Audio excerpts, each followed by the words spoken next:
Miles into their joyride, the passenger actually realizes they're being followed. From books to computers and even story time, residents tell me the Alamosa Library is a neighborhood gem, but city councilors could soon be shutting it down.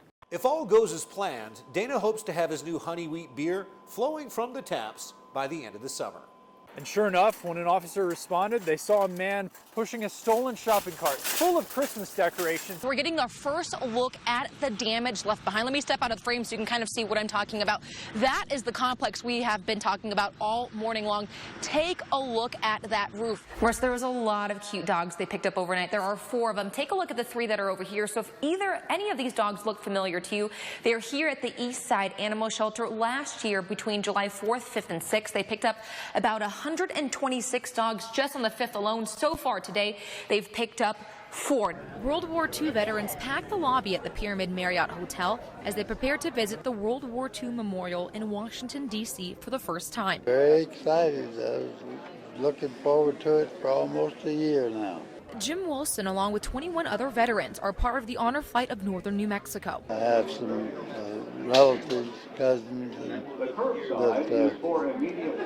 are on the wall. Pearl Dunnigan was in the Women's Army Air Corps as a clerical. She is one of 3 women veterans who are on the honor flight. I think it's wonderful. There are so few of us left that it's great to get together. And together they traveled to the Sunport, escorted by Albuquerque police and welcomed by the National Guard. Then it was time to board their plane to D.C. to see their fallen brothers and sisters. There's a lot of guys that didn't make it back, but some of us did. We sent out to do a job, and we done it the best way we knew how. These Humvees are all over the East Mountains. Guardsmen keeping a close eye on homes in the evacuated areas. They're working 12-hour shifts to make sure your home doesn't get broken into.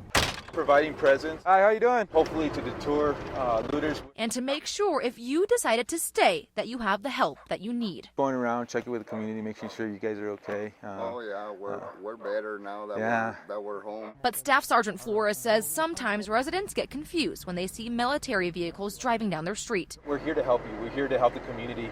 We're not here to force you out of your homes, to make you leave, here to protect you and your property. And they bring more than just their military training to the table. We have law enforcement experience. There's quite a few of us that are law enforcement officers in the civilian side of the world. And at the end of the day, they want to make sure you and your family are safe.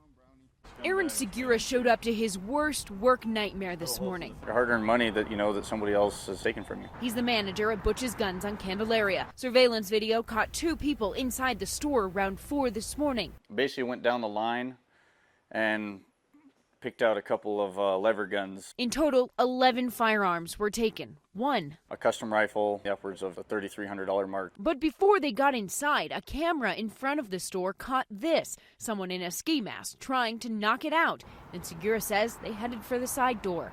It appears those thieves actually cut all of this wire fence to get in and then knocked a wooden fence down that was blocking the door. Inside, another metal gate, and the crooks rammed right through it. Segura says he thinks shortly after that, the alarm went off. The sound of the alarm pretty much deterred them from going any further. He says other businesses in the area are now on watch, and to whoever is in these images, he says, we're going to catch you. Albuquerque police hope so too, and want to recover any of the firearms that were stolen to make sure they're off the streets and don't end up in the wrong hands.